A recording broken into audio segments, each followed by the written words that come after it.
할렐루야. 어제 부족한 종이 원로목사 초대를 받고 우리 제2대 홍승 목사님 추임 예배에 헌신적으로 기도하시고 또 여러 가지로 봉사하신 우리 성도님들에게 깊이 감사를 드립니다. 오늘 주제는 우리 홍 목사님 말씀하신 것처럼 굳건한 믿음으로 시작하는 가정, 굳건한 믿음으로 시작하는 가정, 이런 주제로 말씀을 드리면서 무엇보다 우리가 너무나도 소중한 말씀이 있죠. 에베소 6장 1절부터 3절까지 한번 여러분 같이 한번 우리 인생을 읽는 거 같이 한번 합독하시겠습니다. 시작. 자녀들아, 주 안에서 너희 부모에게 순종하라. 이것이 옳으니라. 내 아버지와 어머니를 존경하라. 이것은 약속에 있는 첫 계명이니 이로써 내가 잘되고 땅에서 장수하리라. 아멘. 여기 핵심 단어는 순종과 공경입니다. 자녀들아, 내 부모에게 순종하라. 또는 아버지와 어머니에게 공경하라. 이렇게 말씀하고, 이런 내가 잘되고 장수하리라. 순종과 공경이 필요한 것이죠, 부모에게. 근데 요즘에는 순종치 않는 경향이 상당히 많습니다. 여러 가지 원인이 있겠지만은 특히 우리는 부모 세대에서 부모가 책임이 더 크다고 볼 수 있지요. 한 70% 이상은 부모의 책임입니다. 그래서 교육학에서 보면은 문제 아는 없고 문제 부모는 있다는 말씀이 있지요. 오늘 주제를 통해서 드린 말씀처럼 굳건한 믿음의 가정으로 시작하려면 영적인 분위기, 가정의 분위기가 상당히 중요합니다. 그러므로 어린 자녀들이 부모에게 공경하지 않고 공격을 하는 경우들이 없지 않아 있는 거예요. 공격해서는 안 되는데도 공격을 합니다. 그런데 순종하고 공경하게 되면 이는 내가 잘되고 장수하리라. 이 잘된다는 말은 모든 것이 술술술 풀려진다는 그런 의미보다는 어떠한 상황에서도 견디며 버티며 감당해 나가고 높은 산 꼭대기를 올라갈지라도 거뜬하게 올라갈 수 있는 그러한 모습을 의미합니다. 여러분이 생각해 볼 때에 잘 사는 집과 잘 되는 집이 있습니다. 쉽게 말하면 잘 되는 집은 어떤 상황에서도 잘 극복해 나갈 거예요. 그런데 사람들은 부자를 보고 잘 산다 그래요. 그런데 그렇지 않습니다. 아무리 재벌이라도 가정에 화목이 깨지고 불화가 생기고 화평이 깨지면 잘 사는 것이 아니지요. 그냥 부자일 뿐입니다. 그냥 부자일 거예요. 우리 현아가 어렸을 때 내곡동에 있을 때 보니까 그 우리 집에 보면 신집이 있습니다. 아주 멋진 집인데 수영장까지 있는 집이에요. 그 집에 한번 놀러 간 거예요. 그 애기를 만나가지고. 근데 우리 현아 하는 말이 그 집 되게 잘 살아 그러더라고요. 그래 내가 그랬지. 잘 사는 것이 아니고 부자일 뿐이야. 알고 보니까 그분은 둘째 분이더라고요. 부잣집에 둘째 분이 와서 그 집에 살고 있는 건데 사실은 가정까지도 어렵게 만들고 그렇게 하는 모습이 잘 사는 건 아닙니다. 그냥 부자일 뿐이에요. 여러분은 잘 살기 바랍니다. 이는 내가 잘되고 장수하리라 그랬잖아요. 이 장수한다는 오래 사는 것을 의미하는 것이 아니라 잘되는 것이 오랫동안 지속된다는 의미를 내포합니다. 우리 부모들이 그런데 이 말씀을 너무나도 좋아해요. 사실은 우리 부모에게 주는 말씀 아니거든요. 이것은 오직 자녀들에게만 주시는 말씀입니다. 근데 부모들이 너무나 좋아해요. 근데 부모들에게는 주신 말씀이 4절 보니까 너희 자녀를 노엽게 하지 말라. 자녀를 노엽게 하지 말고 주의 교양과 훈계로 양육하라 그랬지. 자녀를 노엽게 하는 건 어떻게 되냐면 자녀들이 낙심합니다. 골로새서 3장 21절 보니까 자녀를 노엽게 하지 말지니 낙심할까 아니라.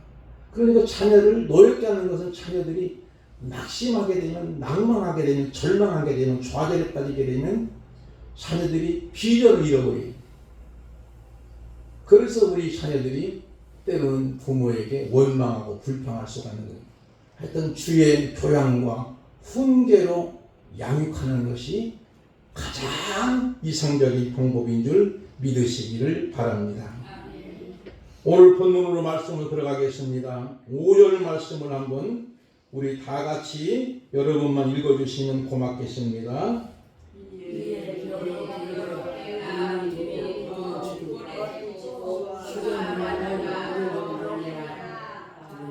아멘. 이해라는 말은 1절부터 4절까지 결론을 의미합니다. 이에 여러 교회가 믿음이 더 굳건해지고 수가 날마다 늘어가니라 그랬지요. 수가 날마다 늘어간다는 것은 영적인 부흥도 필요하지만 양적인 부흥을도 의미합니다. 여러 교회들이 부흥이 되고 있는 거예요. 양적으로 질적으로 부흥되고 있는 모습이에요. 그 분위기가 뭐냐면 디모데 이야기가 나오죠. 디모데 이야기가 쭉 나오게 되는데 바울이 디모데를 동역자라고 데려간 이유를 말씀하고 디모데는 무엇보다도 믿음이 아주 좋고 굳건한 가정에서 자란 거예요. 그런 면에서 교회 부흥은 비결이 뭐냐면 가정부터 부흥이 되면 교회가 부흥됩니다. 가정부터 잘 돼만이 교회도 잘 되는 줄 믿으시기 바랍니다. 가정의 달을 맞이해서 무엇보다도 여러분들이 가족들 위해서, 특히 자손들 위해서, 자녀들 위해서 가만히 기도하시기 바랍니다. 예화에서 이제 잠깐 언급하겠지만 그런 좋은 가정을 본받아서 우리도 날마다 때마다 시간마다 기도하는 것은, 기도하는 가정, 기도하는 자식은 절대로 망하는 법이 없는 거예요. 기도의 소중성을 우리는 몰라요. 얼마나 소중한지 모릅니다. 그러므로 이 디모데는 영적인 분위기가 좋은 가정에서 믿음이 든든하게 서게서 바울 사도가 그를 동역자로 믿음의 아들로 삼아내는 거예요. 그리고 나서 같이 복음 전도의 사역을 멋지게 감당합니다. 여러분이 믿음의 굳건한 가정은 절대 무너지는 법이 없습니다. 망하는 법이 없습니다. 마태복음 7장 24절부터 27절까지 한번 우리 김영신 목사님께서 한번 읽어주시면 고맙겠습니다.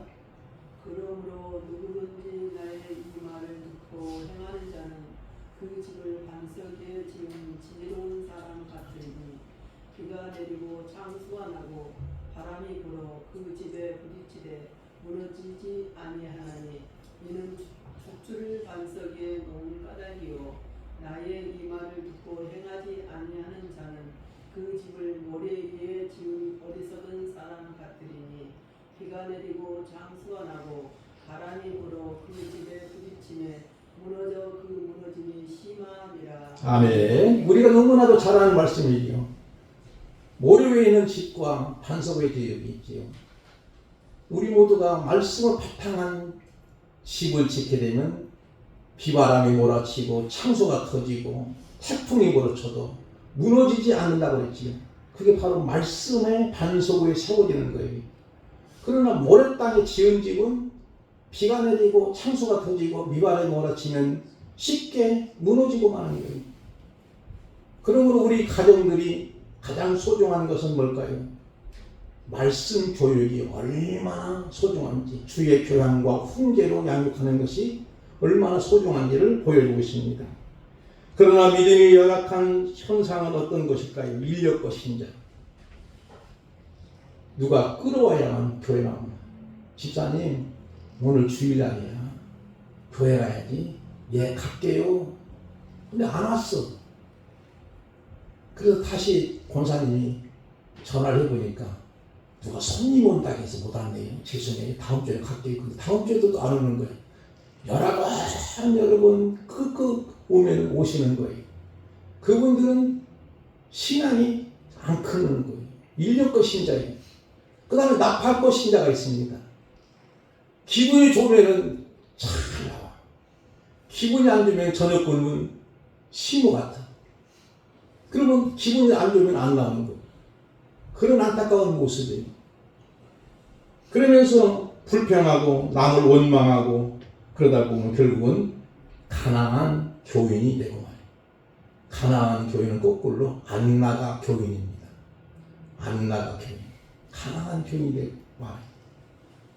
그래서 그런 성도들은 시련과 연단을 이기지 못합니다. 시련은 있어도 실패는 없는 것을 믿지는 못해요. 조금만 힘들면 좌절합니다. 낭망합니다. 낙심합니다. 근심합니다. 걱정합니다. 염려합니다. 고난은 변장된 하나님의 축복인 것을 인식을 못하고 조금만 고난받으면 내가 교회 다니는데 왜 고난받느냐고, 왜 힘드냐고, 왜 어려움 당하느냐고 원망하고 불평하는 경우가 있습니다. 그게 바로 믿음이 연약한 성도의 모양새입니다. 그렇지만 이제 약한 믿음에서 굳건한 믿음을 가지려면 어떤 것이 중요하냐? 아까 말씀드린 것처럼 첫 번째로 영적인 분위기가 매우 중요합니다. 1절과 2절 말씀을 우리 차현성 목사님께서 한번 읽어주시기 바랍니다. 바울이 디베와 루스드라에 또 그 이름에 거기 디모데라 하는 제자가 있으니 그 어머니는 믿는 유대 여자요 아버지는 헬라인이라. 디모데는 루스드라와 이고니오에 있는 형제들에게 칭찬받는 자니. 아멘. 바울이 더베와 두수드라에서 이름에 거기 디모데라는 제자가 있으니 그 어머니는 믿는 여자요 아버지는 헬라인이라. 그런데 그가 루스드라와 이고니오에 있는 형제들에게 칭찬받는 자라고 지칭을 하고 있습니다. 그런 면에서 이것은 분명코 영적인 집안이 너무너무 좋은 집안에서 디모데가 자녀의 교육을 받았던 사실을 인증하고 있는 거예요. 그래서 우리는 이런 말씀입니다. 영적인 좋은 습관이 천상보다 앞선다는 거지. 바울이 전도여행의 믿음의 가정에서 자란 디모데를 루스드라에서 만나게 됩니다. 이 지역에서 바울은 나면서부터 발을 쓰지 못한, 한 번도 걸어보지 못한 사람을 보게 되는데 그에게 보니까 구원받을 만한 믿음을 보고 그를 완전히 치유하는 일이 일어납니다. 그게 14장 8절부터 22절까지의 내용인데 그때 구원받을 만한 믿음을 보고 바울 사도가 이렇게 명령합니다. 내 발로 바로 일어서라. 그 사람이 일어나 걷는 거예요. 완전 100% 치료함을 받게 됩니다. 그러니까 거기에 있는 루스드라 사람들이 바울과 바나바와 바울을, 바나바는 제우스 신, 바울은 헤르메스 신으로 실도 모셔가지고 소와 화관을 가지고 제사하는 것이 하늘에서 사람의 모양으로 내려온 신이 오셨다는 거예요. 그리고 제사까지 하려는 거예요. 만약에 이런 상황이라면 오늘날 딱 문세명 집단 내기가 상당히 많아요. 왜냐하면 신적으로 모셨거든. 바울과 바나바를. 그런데 얼마 있다가 유대인들이 찾아와가지고 바울을 사람들 선동시켜가지고 돌로 쳐서 거의 죽게 만드는 거예요. 그래서 죽을 뻔했던 상황을 바울이 만납니다. 그런 상황에서도 그는 여전히 믿음을 변하지 않고 언제나 그는 외조모와 어머니로부터 신앙교육을 잘 받았던 디모데를 볼 수 있는데 디모데후서 1장 5절 말씀을 우리 김학성 목사님 한번 읽어주실까요? 인쇄물 해봅시다.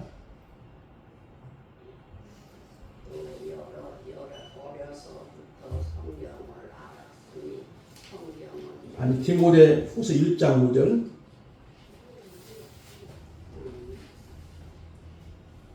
이는 내 속에 거한이 없는 믿음을 생각하니 이 믿음은 먼저 내 유조모로 이르되 내 어머니는 유대에 속한 자더라. 내 속에서 있는 줄을 확실히 하노라. 아멘. 감사합니다. 이는 내 속에 거짓이 있는 믿음이에요? 없는 믿음이에요? 거짓이 없는 믿음을 가졌다는 거예요. 누가? 디모데가. 그 영향은 뭐냐면 외조모, 로이스로와 외할머니지요. 어머니 누니에게로부터 신앙교육을 잘 받았던 거예요. 거짓 없는 믿음을 가졌던 거예요. 그래서 그는 루스드라와 니고니의 관계가 거리가 20km 떨어진 곳인데 형제들에게도 칭찬받는 거예요. 칭송을 받는 거예요. 여러분이 믿음이 좋으면요, 믿음이 굳건해지면요, 주변 사람들이 정말 여러분은 예수쟁이라고 하지만 칭송을 받습니다. 칭찬받는 믿음이 되는 거예요. 열심히 신앙생활 하네. 기도도 많이 하고 때로는 성경도 많이 암송해요.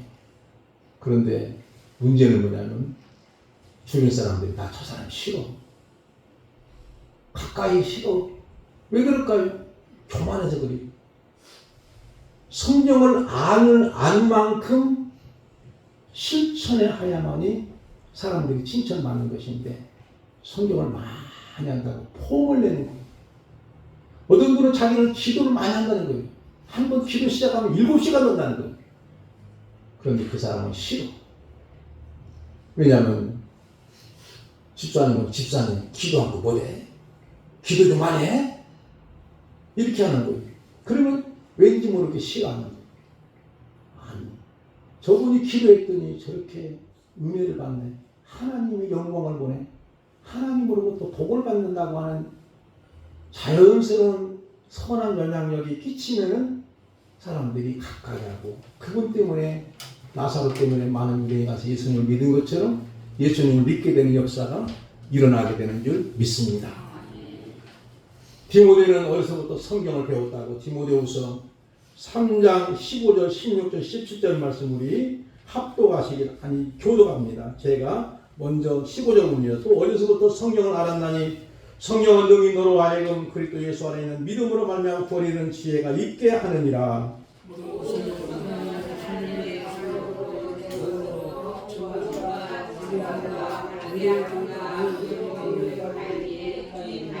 다 같이 시작. 이는 하나님의 사람으로 온전하게 하며 모든 선한 일을 행할 능력을 갖추게 하려 함이라. 아멘. 어려서부터 성경을 알았다는 거예요. 누가? 디모데. 성경은 능히 너로 하여금 예수 안에 있는 믿음으로 말미암아 구원을 이루게 하는 지혜가 있는 거예요. 모든 성경은 하나님의 감동으로 된 것이라고 말씀합니다. 하나님의 감동으로 하나님이 주신 말씀이에요. 사람을 통해서 썼지만 하나님의 마음이 거기에 100% 이상의 마음이 담겨있는 말씀이 바로 성경 말씀입니다. 그러므로 하나님의 말씀은 세상적인 지식으로 이해가 안 되는 부분도 있지만 결국은 진리는 믿으면 알게 됩니다. 근데 사람들은 알아야 믿지. 그래요. 우리 권사님 어떻게 생각하시니? 내가 알아야만 믿지. 그러죠. 그런데 아닙니다. 믿으면 알게 됩니다. 따라합시다. 진리는 믿으면 알게 된다. 진리는 믿으면 알게 되는데 알아야 믿는다고 자꾸 변명을 하는 분들이 있는 거예요. 예를 들어서 우리가 여기에서 보면 우리 홍 목사님이 지금 거처하는 곳이 양주인데 양주를 한 번도 안 가고 있을 수도 있는 거예요. 근데 양주가 있다. 그걸 믿고 가면 있는 거잖아요. 내가 안 가봤으니까 거기 없는지 있는지 몰라. 가봐야 알지. 그렇게 얘기하는 것과 똑같은 거예요. 그러나 믿고 가면 있게 되는 걸 여러분 알아야 돼요. 그런 진리는 알고 믿는 것이 아니고 믿으면 알게 되는 줄 믿습니다.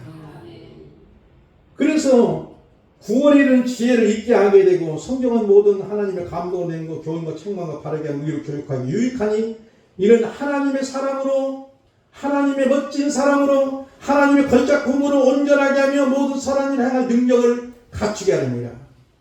그러므로 여러분이요, 우리의 자손들이 사회로부터 인정받고 칭송받는 자녀를 양육하려면 어떻게 할까요?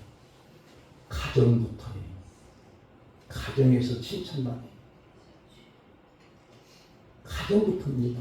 가정에서 영적인 분위기가 중요합니다. 가정에서 불화가 전쟁이 일어나면 어떻게 되겠어요? 자식들이 학교에 가서도 싸움판이 벌어집니다. 어떤 대안학교가 있습니다. 그 학교는 학생들이 문제가 많은 애들이 많아요.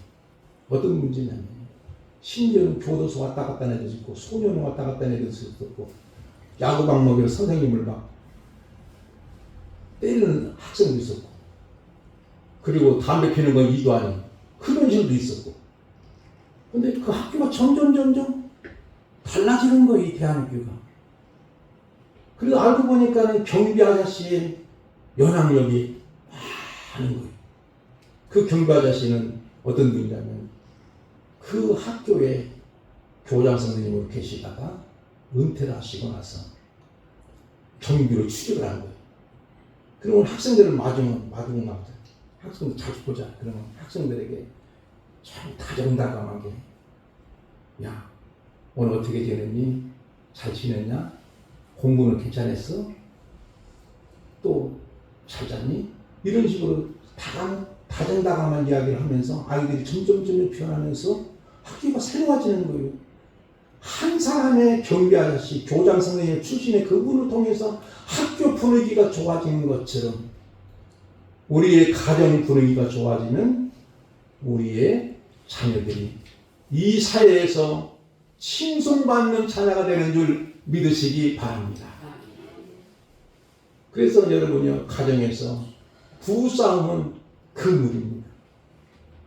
부부싸움은 금물이에요. 어떻게라도 참아내야 됩니다. 눈물을 기도하지. 어떤 분은요, 남편이 예수 안 믿으니까 큰 속을 썩는 거예요. 그래서 한 번은 새벽기도 갔는데 남편의 신발을 가지고 새벽기도 가는 거예요. 하나님한테 기도하길 하나님 이 신발 임자 이 신발 신고 교회 오도록 부탁드립니다. 하나님 앞에 큰절히 기도하는 거예요. 아니 아니라 언젠가는 그 신발을 신고 교회로 온 거예요. 가정이 달라진 거예요. 가정이 달라진 거예요. 이같이 영적 분위기가 좋은 가정에서 신앙교육으로 굳건한 믿음을 가지게 됩니다. 이집트의 콥틱교회 크리스찬들은 아이가 태어나면 손목에 십자가 문신을 새긴다 하면 이스라엘교가 판치는 고치기에 기독교인들은 공무원도 될 수 없는 상황이에요. 그런데도 손목에 십자가에 문신을 하는 거예요. 공무원도 못 되는 거예요. 왜냐하면 차별하기 때문에. 그런데도 그들은 철저히 가정에서 신앙교육을 하게 됩니다. 그러므로 가정 영적인 분위기가 얼마나 중요한가를 보여주지요. 성도들의 가정에서 다음 세대 자녀들의 믿음의 교육장이 되길 주님의 이름으로 축복을 드립니다. 예화를 드리고 말씀을 맺어볼까 합니다. 8남매를 둔 부모님이 계십니다. 정말로 전라도 순천에서 고향이신데 찢어지게 가난한 두 부부가 그래도 새벽기도는 끊임없이 나가요. 믿음은 부자했었어요. 한 번인가는 새벽기도를 가는데 길이 미끄러져가지고 겨울철이라 빙판이었어요. 그냥 논에 푹 빠진 거예요. 그리고 다시 집에 와서 옷을 갈아입고 교회를 가는데 그때는 추운 겨울이라 고드름이 오를 정도로 추웠었어요. 자녀들이 아버지, 어머니 오늘은 쉬시지요. 얘야 아니다. 나는 너희들에게 이 가난을 절대로 대물림하기 싫고 이 자녀들이 모두가 장로님이 되고 권사님이 되기를 소원하면서 기도하고 있다. 그러면서 다시 옷을 갈아입고 교회를 가시는 거예요. 그 가정이 누구냐면은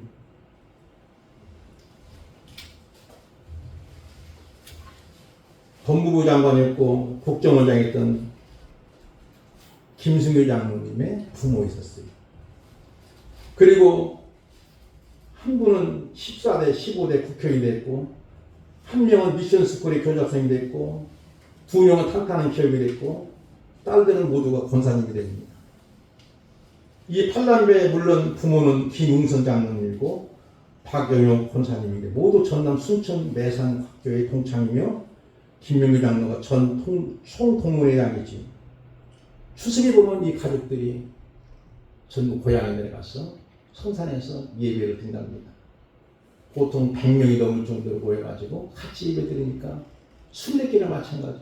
그래서 장남인 김홍규 장로가 부모의 이야기를 하면서 조상의 이야기 쭉 하면서 기도하고 있는데 혹시라도 기도 제목 있으면 내놓으라고 해서 전부 또 기도합니다.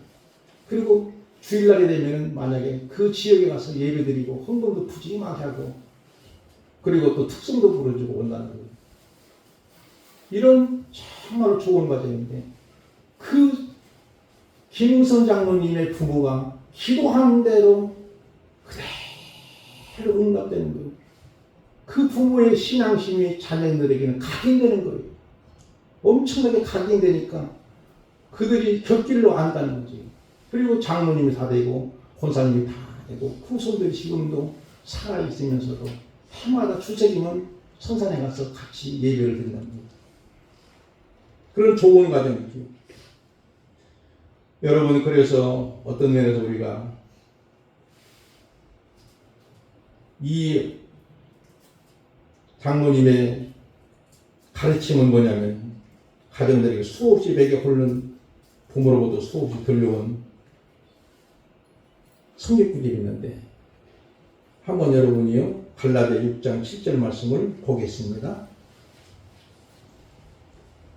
인쇄물이 있습니다. 한번 따라합시다. 여러분. 스스로 속이지 말라. 스스로 속이지 말라. 하나님은 만월의 여김을 받지 아니하시나니 사람이 무엇으로 심든지 그대로 거두리라. 사람이 무엇으로 심든지 그대로 거두리라. 스스로 속이지 말라. 하나님은 만월의 여김을 받지 않을지니 사람이 심은 대로 거두리라고. 이 말씀이 그들에게 각인돼서 스스로 속이지 않는 것. 자신을 자신이 속일 수가 있지 않습니까, 여러분요? 남은 자신을 자신이 속여서는 안 되는 거예요. 하나님은 절대로 만월의 여김을 받지 않고 사람이 심은 대로 거둔다고 하는 말씀입니다. 그래서 이 팔남매는 모두가 건강하고 굳건한 신앙으로 자라게 됩니다.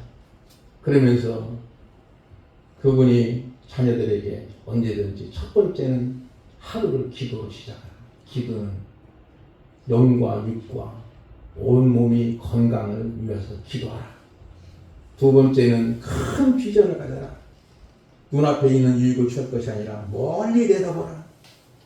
고난도 유기도 비전을 청천은 준비 단계로 여기라. 그 다음에 겸손한 신앙인이 되라고 권합니다. 그리스도의 향기는 겸손인데 사람들이 그 향기를 맡고 감동케 하라는 거죠. 꿀벌처럼 남에게 유익을 주는 신앙이 되라고 권면합니다. 열심히 벌어서 자기만을 위해서 사는 개미나 남에게 해를 끼치는 거미 같은 인생이 돼서는 안 된다고 남에게 유익을 주고 선을 베풀려고 하는 꿀벌 같은 인생이 되라고 늘 가르치고 있습니다. 성경에 보면은 오병의 기적의 사건이 나오죠. 단순히 기적을 보여주는 사건이 아닙니다. 이 어린 소년이 안드레에게 물고기 5마리와 보리도 5개 물고기 2마리를 가지고 드린 거예요. 그때 시간표는 오후 2시나 3시입니다. 부모가 아마 도시락을 싸는 것 같아요. 얼마나 시장하고 배고프겠어요. 예수님이 말씀이 길으니까.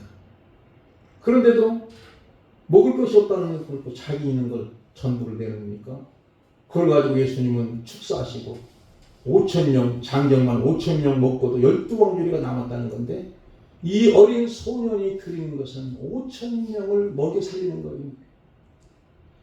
그러나 어떤 분들은 5,000명을 깔고 사는 사람이 있는 거예요. 그게 바로 군주들이죠. 잘못된 정치인들이죠. 저와 여러분들은 무엇보다도 5,000명 내지 12,000명을 먹여 살릴 수 있는 하늘의 지혜자가 되기를 주님의 이름으로 축복을 드립니다. 그래서 이 장로님은, 김우서 장로님은 언제나 꿀벌 같은 인생이다라는 거예요. 우리가 자랄 때 꿀벌은 어떻습니까? 자기가 꿀을 취하지만 수정을 시켜서 열매를 맺게 하는 거잖아요. 그 다음에 나라와 민족을 위해서 기도하는 신앙이 되라. 여러분이 나라와 민족을 위해서 우리는 늘 필요하고 있습니다. 신앙의 가업을 이어라고 했어요. 복음의 전선은 가정을 통해 이어지죠. 부모는 신앙의 모범을 보여 자녀들에게 신앙생활의 유산을 남겨줘야 됩니다. 물론 재산도 물려주면 좋겠지만 그러나 재산보다 더 앞선 것은 믿음의 가문, 믿음의 유산을 물려주는 것이 더 좋은 것으로 믿습니다. 마지막에 이웃을 위해서 봉사하는 사람이 되라고 합니다. 봉사야말로 예수님의 사랑을 체험할 수 있는 좋은 기회예요. 늘 약한 사람을 도와줘야 한다는 생각을 가져야 한다는 것이죠. 그러면서 결론적으로 말씀을 드리는데 세 번째, 세 번째인데 굳건한 믿음을 가지게 하려면 영적인 지도자로부터 훈련을 받아야 돼요. 훈련을 받아야 됩니다. 4절 말씀을 보니까 이런 말씀이 나오고요. 우리 김재원 집사님 한번 읽어주실까요? 4절 말씀을. 여러 성으로 다녀올 때 예루살렘에 있는 사도와 장로들이 특정한 규례를 그들에게 주어 지키게 하니 아멘. 여러 성에 다녀갈 때 예루살렘에 있는 사도들과 장로들이 작정한 규례를 그들에게 주어 어떻게 했다고요? 지키게 하니. 이것은 쉽게 신앙 교육을 했다고 합니다. 신앙 교육으로 끝나는 것이 아니죠. 이제는 신앙 교육을 한 다음에 그 교육을 받은 만큼, 은혜를 받은 만큼 헌신을 해야 됩니다. 그때 비로소 굳건한 믿음의 가정으로 성숙해지고 성장해 나갈 줄 믿습니다. 그러므로 여러분이요, 훈련을 받았다 해서 헌신이 없다면 의미가 없는 거예요. 예를 들어서 유명한 축구 선수가 축구 훈련을 열심히 받았어요. 근데 본게임에는 한 번도 뛰지 못하면 아무 의미가 없는 것처럼 여러분도 말씀을 신앙교육을 잘 받았어요. 훈련을 받았어요. 제자훈련도 받고 성경무대에서 많이 받았어요. 말씀을 또 설교를 들었어요. 그러면 들은 만큼 헌신하는 거예요. 바울은 그래서 나의 나라는 것은 전적인 하나님의 은혜라고 고백하면서 그는 자기 생명을 다할 때까지 죽도록 충성하는 그런 모습은 바로 안 만큼 그는 행동으로 옮겼던 거예요. 저와 여러분도 마찬가지입니다. 결론적으로 말씀을 맺겠습니다. 우리의 굳건한 가정이 되려면, 굳건한 믿음의 가정으로 시작하려면 무엇보다도 영적인 좋은 분위기가 훌륭합니다. 그 다음에 자녀들을 믿음으로 말씀으로 양육해야 돼요. 그리고 양육한 만큼 그들이 헌신할 수 있도록 언제나 기회를 제공해 주게 되면 우리의 가정이 믿음의 굳건한 가정에서 멋지게 시작되는 명문의 가문, 신앙의 가문이 되기를 주님의 이름으로 축복을 드립니다. 기도합니다. 아버지 감사합니다. 오늘 어버이주를 통해서 우리가 같이 말씀을 나눴습니다. 주신 말씀대로 우리의 성도들의 가정은 진정 신앙의 명문 가문이 되도록